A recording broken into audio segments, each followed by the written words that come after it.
बिस्मिल्लाहिर्रहमानिर्रहीम। अस्सलाम वालेकुम नादरीन, आप यूट्यूब चैनल देख रहे हैं। मैं इमरान खान हूँ। नादरीन, खबरें बहुत ज़्यादा हैं, लिहाजा डायरेक्टली शुरू करते हैं। अमेरिका के टारगेट्स बदले हैं, यानी जब उन्होंने ईरान के ऊपर अटैक किया तब वो कुछ और कह रहे थे, और इस वक्त जब ईरान रिटेलिएट कर रहा है तो वो कुछ और कह रहे हैं। गुज़िश्ता 48 घंटों में बहुत कुछ ऐसा हुआ है जिससे अमेरिका हिलकर रह गया है। अगर आप डोनाल्ड ट्रंप की बॉडी लैंग्वेज देखें या अमरीकी वज़ीर जंग की आप बॉडी लैंग्वेज देखें तो आपको बहुत फ़र्क नज़र आएगा। जिस दिन अमेरिका ने अटैक किया था ईरान के ऊपर इसराइल के साथ मिलकर, उस दिन डोनाल्ड ट्रंप शाम को एक पार्टी के अंदर डांस कर रहे थे। ये बड़ी महंगी पार्टी थी, दुनिया के बहुत अमीर लोग इसमें आए हुए थे। हत्ता कि इस पार्टी में शामिल होने के लिए $1 मिलियन तक भी लोगों ने खर्च किए। डोनाल्ड ट्रंप वहाँ पे रक्स कर रहे थे, बड़े खुश थे। लेकिन अब अगर आप गुज़िश्ता शब की उनकी फुटेज देखें तो उनकी बॉडी लैंग्वेज बहुत डाउन है, उनके कंधे जो हैं वो झुके हुए हैं और डोनाल्ड ट्रंप की हवाइयाँ उड़ी हुई हैं। ये 48-72 घंटों के अंदर डोनाल्ड ट्रंप के साथ हुआ है, और ये सब कुछ हुआ ईरान की रिटेलिएशन की वजह से। पहले जो ईरान के खिलाफ टारगेट थे अमेरिका के, वो क्या थे ज़रा ये आप ज़हन में रख लें, क्योंकि ये नेतन्याहू और अमेरिका ने मिलकर तय किए थे, डोनाल्ड ट्रंप ने। तो पहले जो टारगेट थे उनमें एक था रजीम तब्दील करना ईरान के अंदर। ये सबसे बड़ा और मेन टारगेट था कि अपनी हुकूमत को ला के ईरान के अंदर इंस्टॉल करना, जिसके लिए रज़ा पहलवी को तैयार किया गया। उसका इंटरनेशनल मीडिया में इमेज बनाया गया, उसके इंटरव्यूज़ करवाए गए, और इस तरीके से रज़ा पहलवी सामने भी आ जाता है, बहुत सारे स्टेटमेंट्स भी देता है। तो कोशिश ये थी कि ईरान के अंदर रजीम तब्दील कर दिया जाए, पहला टारगेट ये था। और दूसरा टारगेट था कि ईरान को मुकम्मल तौर पर निहत्था कर दिया जाए, तमाम हथियार उनके तलफ कर दिए जाएं। ये था दूसरा टारगेट। लेकिन अब ये टारगेट बदल गए हैं, और ये आपको पता चलता है एक तो अमेरिकी नायब सदर JD वेंस उनके स्टेटमेंट से, और दूसरा जो अमेरिका के अंदर अब बयानात आ रहे हैं लगातार, उनसे आपको पता चलता है कि अमेरिका महदूद जंग लड़ना चाहता है। यानी ये उनके नायब सदर भी कह रहे हैं, और अमेरिका से सब लोग ये कह रहे हैं कि हम जंग तवील के अंदर जाना नहीं चाहते, और ज़मीन पर तो बिल्कुल ही नहीं उतरना चाहते।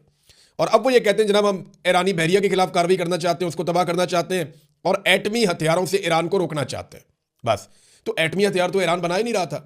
ये CIA के साबिक एजेंट्स भी कह रहे हैं, पूरी दुनिया में ये बताया जा रहा है कि अगर ईरान के अंदर कोई वाहिद फतवा ऐसा मौजूद था, एक मजबूत आवाज़ थी जो ईरान को ये कहती थी कि एटम बम नहीं बनाना, वो शहीद होने वाले खामनाई थे। अब खामनाई की शहादत के बाद वो आवाज़ अमेरिका ने खुद ही बंद कर दी, जो ईरान को एटम बम बनाने से रोक रही थी।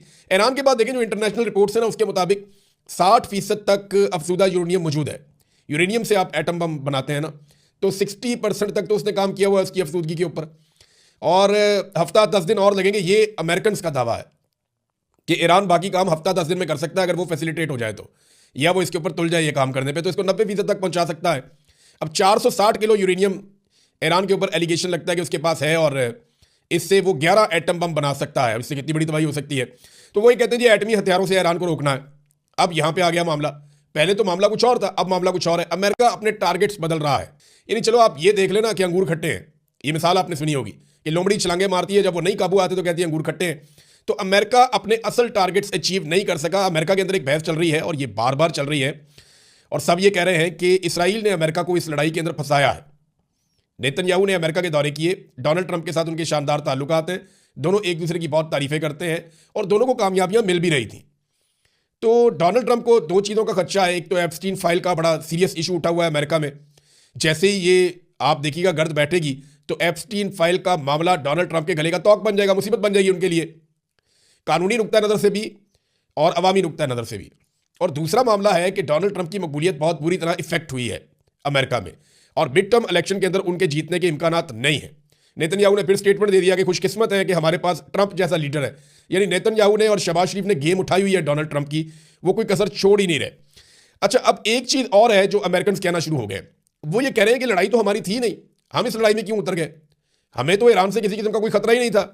और बार बार ये स्टेटमेंट आ रहे हैं। सेनेटर वार्नर ने एक जुमला बोला और उसके अंदर सारा कुछ शामिल है। उन्होंने कहा जी ईरान इसराइल के लिए खतरा था, अमेरिका के लिए खतरा नहीं था।